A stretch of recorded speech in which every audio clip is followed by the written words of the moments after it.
প্রতি বছরেই আমাদের এসএসসিতে যে ফেলের হারটা বাড়তেছে এর প্রধান কারণ হচ্ছে জেনারেল ম্যাথ। জেনারেল ম্যাথে সবচেয়ে বেশি সংখ্যক স্টুডেন্ট ফেল করছে। এর প্রধান কারণ কি মনে হয়? এই কারণ এবং কিভাবে এটা থেকে তুমি বের হইতে পারবা, এই পুরো গাইডলাইন নিয়ে আজকের এই ভিডিওটা। আগামী 5-7 মিনিট যদি আমার সাথে থাকো, হইতে পারে এই ভিডিওটা তোমার পুরো মাইন্ডসেট চেঞ্জ করে দিবে এবং কারণগুলো বুঝতে পারবা কেন তোমাদের ভুল হয়, কেন ফেলের হারটা বাড়তেছে এত পড়ার পরও। সো প্রথম যে জিনিসটা দেখো, তোমরা দেখতে পাচ্ছ পুরো থাম্বনেইলের ভিতরে লেখা আছে এসএসসি পরীক্ষায় গণিতে পাশের হার ধসের কারণ কি। শুধু কারণ জানলে হবে না, কারণের সাথে সাথে তোমাকে সলিউশনগুলোও দেখতে হবে কি কারণে হচ্ছে এবং এর সলিউশনটা কি। তোমরা প্রথম যে ভুলটা করো, একদম প্রথম যে ভুলটা করো সেটা হচ্ছে মাইন্ডসেট। মাইন্ডসেট কি? যেমন তোমরা যদি জেনারেল ম্যাথ যাও, তুমি হয়তো বা নেক্সট যে এক্সামটা আছে, লাস্ট এক্সামটাতে তুমি ম্যাথে খারাপ করছো, অনেক খারাপ করছো, ঠিক আছে। কিন্তু তুমি কি জানো, তুমি যদি হাতে গোনা 5টা চ্যাপ্টার করতে পারো, তুমি ম্যাথে কখনো ফেল করবা না। সো তোমার প্রথম উচিত কি, এই 5টা chapter up to date clear করে ফেলা না। তুমি এই জায়গাতে তোমার রেজাল্ট বারবার খারাপ হচ্ছে, বাট তুমি চিন্তা করতেছো সেই 17টা চ্যাপ্টার একসাথে। এটাকে অ্যাজাইল মেথড বলে, যেখানে তুমি হচ্ছে অ্যাজাইল মেথডের মাধ্যমে তুমি ভেঙে ভেঙে অধ্যায়গুলো আগাবা। যেমন কি প্রথম অধ্যায়, যে 5টা অধ্যায়ের কথা বলতেছি, প্রথম অধ্যায় কি 17 নাম্বার চ্যাপ্টার। তুমি একটু ভালো করে বলো তো, 17 নাম্বার চ্যাপ্টার যদি তুমি ভালো করে পড়ো, তোমার 2টা সিকিউ অ্যান্সার করতে পারবা, 2টা এসকিউ আসবে, এমসিকিউ আসবে 3-4টা। তো 17 নাম্বার থেকে কিন্তু তোমার 20 থেকে 25 মার্ক কনফার্ম, যদি কেউ 17 করো। দেন 17-র পর আমি তোমাকে বলবো 9 আর 10 করতে, এইখান থেকে একটা সিকিউ পাবা, 10 থেকে 15 মার্ক পাবা এইখান থেকে। আর এর সাথে যদি তুমি 7 নাম্বার অধ্যায়টা করো, 7 নাম্বার অধ্যায় সম্পাদ্য, এইখান থেকেও আমরা প্রিভিয়াসলি দেখছি মোটামুটি গড়ে 1 সেট কোশ্চেন দেই, তো সেইখান থেকে তুমি আরও 10-12 মার্ক পাবা। তো একটু হিসাব করে দেখো তো, 40 থেকে 50 মার্কের হিসাব তো এইখানেই দেওয়া আছে। এরপর তুমি বীজগণিত থেকে এটার ভিতর অ্যাড করবা 3 নাম্বার চ্যাপ্টার বীজগাণিতিক রাশি, এইখান থেকেও 90% ক্ষেত্রে 1 সেট ফুল সৃজনশীল দেয়। তাহলে চিন্তা করে দেখো, তুমি যদি এই 5টা চ্যাপ্টার মনোযোগ দিয়ে পড়তে পারো, তোমার কি ফেল তো আসবেই না, তোমার এ মাইনাসের মতো রেজাল্ট থাকবে। সো মাইন্ডসেটে প্রথম যে চিন্তা ভাবনাটা চেঞ্জ করা লাগবে সেটা হচ্ছে, আমি যদি তোমার জায়গায় থাকতাম, নিজেকে বলতাম এই 5টা চ্যাপ্টার এমনভাবে সলভ করব, বন্দুকের গুলি মিস হবে, বাট এই 5টা চ্যাপ্টার থেকে আমার কোনো প্রবলেম বা কোনো প্রশ্ন মিস হবে না। এই 5টা চ্যাপ্টার আমি 100-তে 100 পারবো। সো প্রথম জিনিস হচ্ছে এইটা, যে তোমার এই 5টা চ্যাপ্টার। 2 নাম্বার জিনিস, তোমরা সবাই শুধু শর্টকাট খুঁজো, সাজেশান খুঁজো। তুমি কি এই বছরের প্রশ্ন দেখছো? এই যে 26 সালের প্রশ্নটা প্রশ্ন দেখছো, প্রশ্ন কিন্তু গতানুগতিক হচ্ছে না, প্রশ্নের ভিতরে কিন্তু মডিফিকেশান আসছে। তাই তুমি যে শিওর শর্ট সাজেশন চাও বা 100% সাজেশন চাও, এটা কিন্তু স্যার পসিবল না, এটা আসলে পসিবল না। এটার জন্য তোমাকে যে কাজটা করতে হবে, তোমাকে বেসিকে অনেক বেশি গুরুত্ব দেওয়া লাগবে। বেসিকে অনেক বেশি গুরুত্ব দেওয়া লাগবে। কোন প্রশ্ন আছে, কি দেয়া আছে, কিভাবে দেয়া আছে, কেন আছে, কিভাবে সলভ করব। অঙ্ক সলভ করা না, বইয়ের অঙ্ক সলভ যদি করো, তার মানে কিন্তু কখনোই এইটা দাঁড়ায় না যে তুমি সৃজনশীল পারবা। সৃজনশীল একটা আর্ট, একটা শিল্প, এটার ভিতরে উদ্দীপক থেকে অ্যানালাইসিস করে তোমাদের অঙ্কগুলো আসে। এমন অনেক স্টুডেন্ট আছো যে তোমরা তোমাদের বিগত বছরগুলোতে পড়াশোনার গতি এমনভাবে চেঞ্জ হয়েছে যে তোমরা চাও যে আমরা সব অঙ্ক করে দিই। আমি যদি সব অঙ্ক করেই দিলাম, আমি এখন সব অঙ্ক করে দিই, তোমাদের এফআরবিতে সব অঙ্ক আমরা করে দিচ্ছি, বাট একাডেমিক লাইফে ওই জিনিসটাই চাইছো, সব অঙ্ক স্যার করে দিক। কিন্তু একটা জিনিস খেয়াল করছো, স্যার যদি সব অঙ্ক করে দেয়, তাহলে তুমি জাস্ট কপি পেস্ট করতেছ, শিখতেছো কি শিখতেছো না এটা কিন্তু বুঝতেছো না। সো নিজেকে প্র্যাকটিস করা লাগবে, নিজের বেসিকগুলো ঝালাই ফালাই করা লাগবে। এটা হচ্ছে তোমাদের 2 নাম্বার প্রবলেম, যে এখন 100% আসবেই, টপিক কোনটা আসবে, কোয়েশ্চেন কোনটা আসবে, সেটা আমরা 100% বলে দিতে পারি, মোটামুটি 99% বলে দিতে পারি এক্সপিরিয়েন্স থেকে। বাট পরীক্ষা হলে এইটাই যে আসছে, এটা বোঝাটা তোমার। তুমি হয়তো পরীক্ষা হলে যখন আমি তোমাকে বলবো এটা তো এই কোয়েশ্চেনটা ছিল, তুমি বলবা কি ও আচ্ছা এটা ছিল, তুমি পরীক্ষা হলে প্রশ্ন বুঝতেই পারো নাই। এটার জন্য রেগুলার বেসিক যে কনসেপ্ট আছে সেটা তোমাকে সলভ করা লাগবে। নেক্সট দেখো, থার্ড প্রবলেমটা হচ্ছে ম্যাথ প্র্যাকটিসের বিষয়। তুমি মনে করো একটা চ্যাপ্টার শেষ করছো, আমার ফর্সে 3 নাম্বার বীজগাণিতিক রাশি শেষ। আসলে কি শেষ? তুমি 15 দিন পরে বীজগাণিতিক রাশির অনেক কিছুই ভুলে যাবা। এমনও হইতে পারে তুমি 2 × a² + b² = কত, এই সূত্রই পারতেছো না।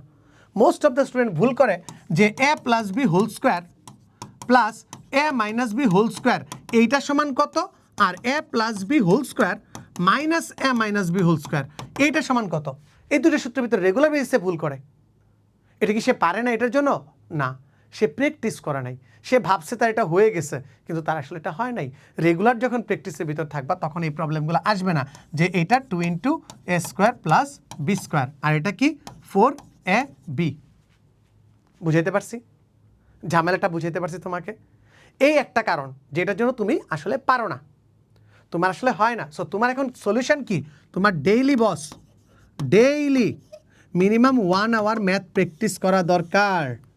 1 ঘন্টা ম্যাথ প্র্যাকটিস করা দরকার। স্যার আমার তো শেষ, আমি কি প্র্যাকটিস করব? টেস্ট পেপার সলভ করো, কোয়েশ্চেন পেপার সলভ করো, বইয়ের সিকিউ এমসিকিউ সলভ করো, ধুমায় সলভ করো। রেগুলার প্র্যাকটিসের ভিতর না থাকো যদি, তাহলে তুমি পরীক্ষা হলে কোয়েশ্চেন ধরতে পারবে না, বুঝতে পারবে না, অ্যান্সার করতে পারবে না। আর যারা 27 ব্যাচে আসো, এসএসসি 27, তাদেরকে একটা কথা বলি, তোমরা একটু ক্লাস 9-এর যে বইটা আছে, এই বছর যে এসএসসি 28 যারা আছে, নতুন যে বইটা এসে ওইটা একটু ডাউনলোড করবা, এনসিটিভিতে আছে, ডাউনলোড করবা। সেই ডাউনলোড করে দেখবা কি ওইটার ভিতর, বইয়ের ভিতর সিকিউ এমসিকিউ এসকিউ নমুনা কোয়েশ্চেন আকারে দেয়া আছে, ওইগুলো সলভ করা মাস্ট। ওইগুলো তোমাদের জন্য সলভ করা মাস্ট। দেখবা কি ওইগুলোর আদলে অনেক প্রশ্ন আসতেছে। সো প্রথম প্রবলেম বললাম মাইন্ডসেট, তোমরা সব অধ্যায় একসাথে নাও। দ্বিতীয় প্রবলেম হচ্ছে হলো গিয়ে তোমাদের যে বেসিক কনসেপ্ট বোঝার যে পার্টটা, এটা বুঝো না, বেসিকটাকে আমি আরেকটু ভাঙবো তোমাদের জন্য। 3 নাম্বার হচ্ছে প্র্যাকটিস, তোমরা রেগুলার প্র্যাকটিস করো না। যদি রেগুলার প্র্যাকটিস না করো তাহলে স্যার তুমি ম্যাথে পারবা না, ম্যাথে ধরা খাবা, এটা মোটামুটি লিখে রাখো, তুমি ম্যাথে ধরা খাচ্ছ। এখন দেখো বেসিক পার্টে আসি। তোমরা সবাই জানো বৃত্তের একই চাপের আরেকটা প্রবলেম তোমাদের, জ্যামিতি নিয়ে একদম ভয়াবহ লেভেলের টেনশন। ভয়াবহ লেভেলের টেনশন কি নিয়ে? জ্যামিতি। জ্যামিতি কত নাম্বার অধ্যায়? 8 নাম্বার অধ্যায়। 8 নাম্বার অধ্যায় নিয়ে তোমাদের টেনশনের কোনো শেষ নেই। 8 নাম্বার অধ্যায় সবচেয়ে জনপ্রিয় উপপাদ্য কোনটা, যেটা আসে প্রত্যেকবার আসে, যে বৃত্তের একই চাপের উপর দণ্ডায়মান, বৃত্তের একই চাপের উপর দণ্ডায়মান কেন্দ্রস্থ কোণ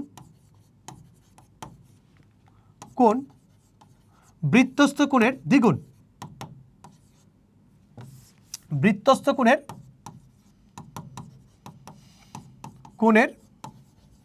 দ্বিগুণ। বৃত্তের একই চাপের উপর দণ্ডায়মান কেন্দ্রস্থ কোণ বৃত্তস্থ কোণের দ্বিগুণ। এখন তুমি তো স্যার প্রথম যে কাজটা করো, বইয়ের উপপাদ্য মুখস্থ, ঠাড়া মুখস্থ করো। বইয়ে কি দিয়ে দেওয়া আছে?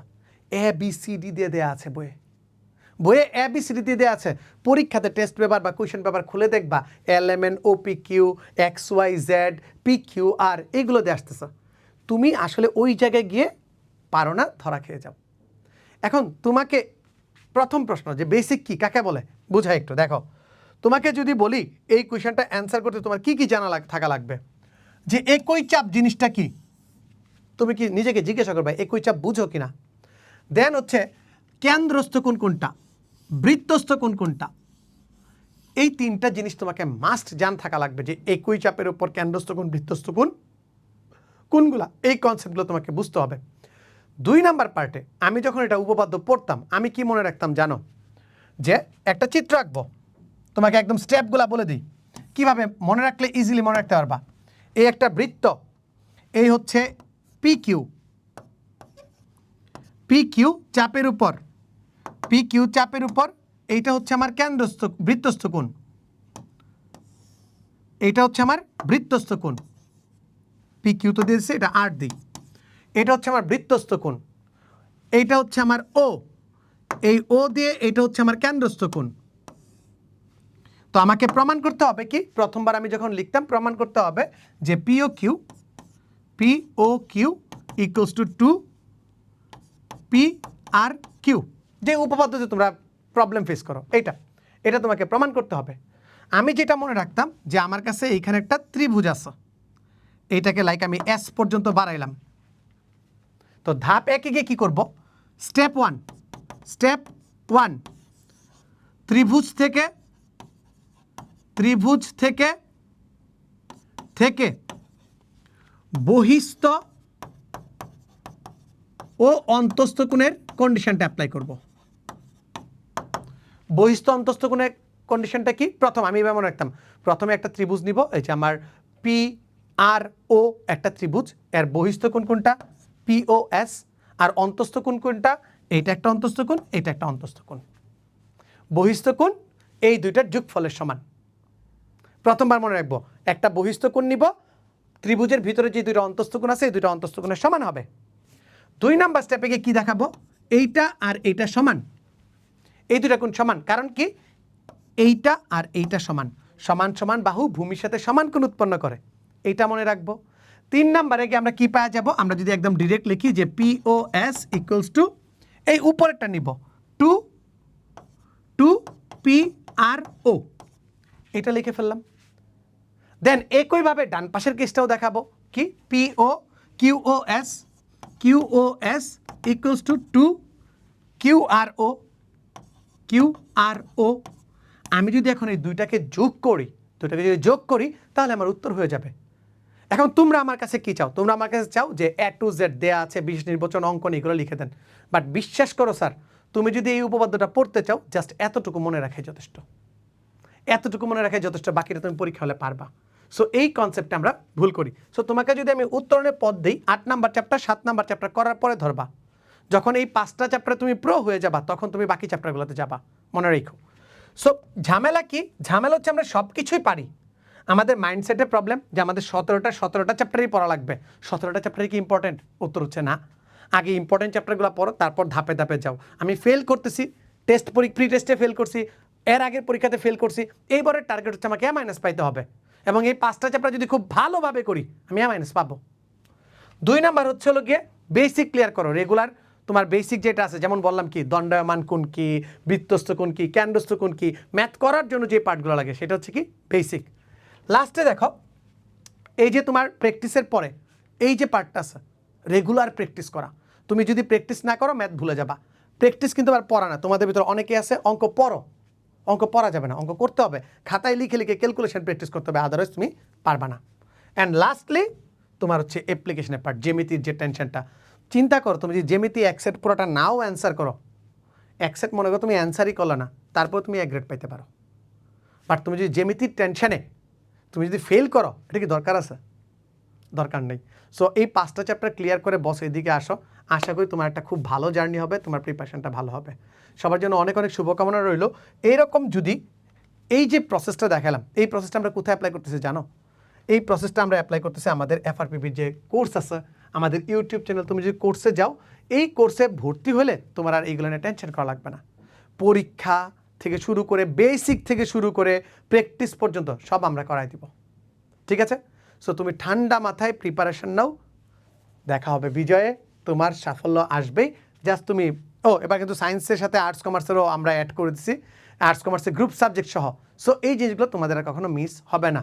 যারা আছো কমেন্টে থাকা লিঙ্ক থেকে আজই জয়েন করে ফেলো, তোমাদের সাথে FRPBতে দেখা হচ্ছে।